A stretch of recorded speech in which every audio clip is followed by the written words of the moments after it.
Hi hello नमस्कार. माझ्या चॅनलमध्ये तुमचं पुन्हा एकदा स्वागत आहे. आज मी करते आहे घेवड्याची भाजी. अतिशय चविष्ट होते. तर मी स्टार्ट करते. आधी पहिल्यांदा मी कढईमध्ये तेल गरम केलं, त्यामध्ये ठेचलेले लसूण टाकले 2 आणि त्यानंतर मी बारीक चिरलेला कांदा टाकलेला आहे. आता हा छान असा गुलाबीसर होईपर्यंत आपण कांदा परतून घ्यायचा आहे. ही मी घेवड्याची भाजी करते.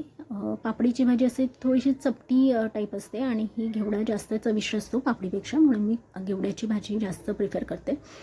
त्यामध्ये आता जास्त आपण टाकायचं आहे लाल पिकलेला टोमॅटो टाकलेला आहे मी, जेणेकरून लगेच शिजेल आणि त्याची ग्रेव्हीसुद्धा होईल.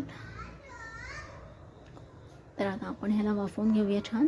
त्यानंतर आपण त्यामध्ये टाकायचं आहे सुकं खोबरं आणि कांदा यांचं वाटण टाकायचं आहे. आणि त्यामध्ये आपण लसूण आणि गरम मसाला हे असं वाटून ठेवलेलं आहे. हे आम्ही फ्रीजमध्ये स्टोअर करून ठेवतो. तर ते आता मी टाकलेलं आहे त्यामध्ये. आता छान असं मिक्स झालं की त्यामध्ये टाकायचं आहे सुके मसाले. मी टाकलेले आहे हळद आणि त्यामध्ये टाकली आहे घरगुती लाल मसाला टाकते आहे.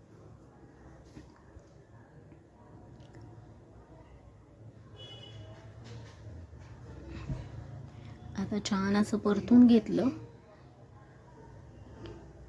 की त्यामध्ये आपल्याला टाकायचं आहे, ही मी उकडवून घेतली आहे घेवड्याची भाजी. शेंग असते ती. तुम्ही जर तुम्हाला डायरेक्ट कच्ची टाकायची असेल तुम्ही टाकू शकता. शिजण्यासाठी थोडासा वेळ लागतो मग.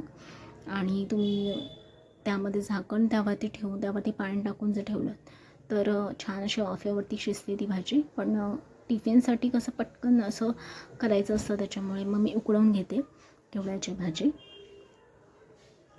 तसं छान असं मिक्स करून घेऊया. खूप छान लागते. तुम्ही या पद्धतीने एकदा करून बघा.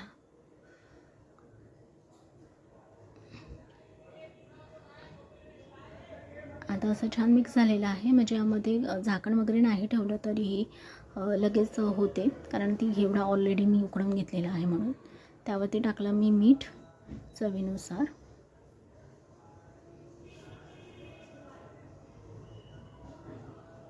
आणि छान अशी आपण आता त्यामध्ये मी टाकते आहे कोथिंबीर. मस्त असं कोथिंबीरमुळे सुद्धा छान स्वाद येतो. आणि आता छान असं आपण मिक्स करून घ्यायचं आहे भाजी. अशी आपली मस्त गरमागरम अशी चविष्ट भाजी घेवड्याची रेडी झालेली आहे. तुम्हीसुद्धा नक्की ट्राय करून बघा. आणि व्हिडिओ आवडला असेल तर लाईक करा, शेअर करा आणि माझ्या चॅनलला सबस्क्राईब करायला विसरू नका. थँक्यू.